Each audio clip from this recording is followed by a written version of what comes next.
Praise the lord. యేసు రక్తమే జయము. మన రక్షకుడు మన విమోచకుడైన యేసుక్రీస్తు పరిశుద్ధ నామములో అందరికీ వందనాలు.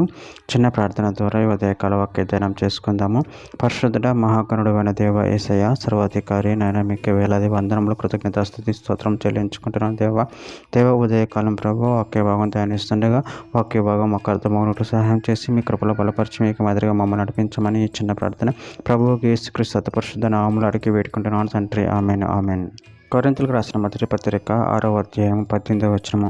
జారత్వమునకు దూరంగా పారిపోడి, మనుషుడు చేయు ప్రతి పాపమును దేహమునకు వెలుపల ఉన్నది, కానీ జారత్వం చేయువాడు తన సొంత శరీరమునకు హానికరముగా పాపం చేయుచున్నాడు. ఆమె దేవుడి వాక్య భాగం దీవించిన కాక. ప్రభునందు ప్రియులారా, మనము ఇక్కడ వాక్య భాగంలో గమనించినట్లయితే, జారత్వమునకు దూరంగా పారిపోడి, మనుషుడు చేయు ప్రతి పాపమును దేహమునకు వెలుపల ఉన్నది, కానీ జారత్వం చేయువాడు తన సొంత శరీరమునకు హానికరముగా పాపం చేయుచున్నాడు.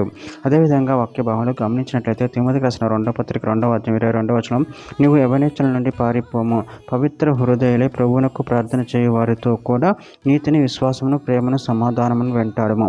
హెబ్రీయులకు రాసిన పత్రిక 13వ అధ్యాయం 4వ వచనంలో, వివాహం అన్ని విషయంలో ఘనమైనది గాను పాన్పు నిష్కల్మషమైనది గాను ఉండవలెను, వేశ్యాంగులకును వ్యభిచారులకు దేవుడు తీర్పు తీర్చును.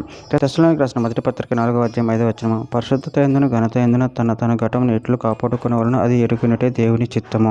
కొరింథీయులకు రాసిన మొదటి పత్రిక 3వ అధ్యాయం 15వ వచనం, ఎవడైనా దేవుని ఆలయము పాడు చేసిన యెడల దేవుడు వానిని పాడు చేయను, దేవుని ఆలయము పరిశుద్ధమైనది, మీరు ఆ ఆలయమై ఉన్నారు.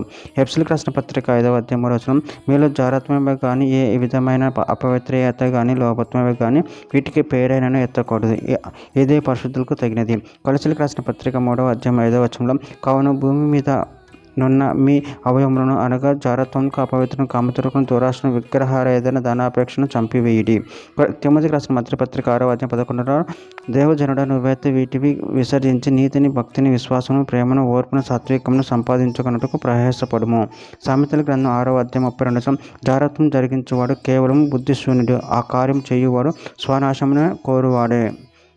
చివరిగా ఒక మాట, రోమీయులకు రాసిన పత్రిక 6వ అధ్యాయం 13వ వచనం, మరియు మీ అవయవములను దుర్నీతి సాధనములకు పాపమునకు అప్పగింపకుడి, అయితే మృతుల నుండి జీవమనుకొని సజీవులమనుకొని మిమ్మల్ని మీరే దేవునికి అప్పగించుకునండి, మీ అవయవములను నీతి సాధనములుగా దేవునికి అప్పగించుడి. ఆమె దేవుని వాక్య భాగం దీవించిన కాక చిన్న ప్రార్థన చేసుకుందాము. పరిశుద్ధుడ మహాగణుడైన దేవయ్య, నేను మీరు ఇచ్చిన వాక్యదానంటే ప్రభు కృతజ్ఞతలు చెల్లించుకుంటూ మీ పాపమును దూరంగా పారిపోయి నిన్ను మహిమపరచేవారంటే శక్తిని బలాన్ని అనుగ్రహించమని, మీ కృపలో బలపరిచి స్థిరపరచమని చిన్న ప్రార్థన యేసు నామములో అడిగి పెట్టుకుంటున్నాను తండ్రి. Amen amen.